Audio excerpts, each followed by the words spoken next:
আজকে শীতের সকালটা অনেক বেশি সুন্দর ছিল।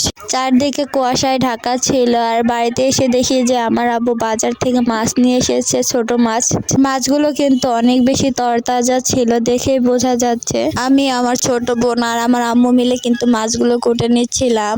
কুটার পরে কিন্তু আমার আম্মু ভালো করে মাছগুলো পরিষ্কার করে ধুয়ে নিয়ে এসেছে। আর অন্যদিকে আমি এখানে বেগুন কেটে রেখেছি। আমার আব্বু বেগুন দিয়ে ছোট মাছের চচ্চড়ি রান্না করতে বলেছে, সেজন্য আমি এখানে বেগুন কেটে নিচ্ছি। আর এই মাছগুলো আজকে রান্না করা হবে।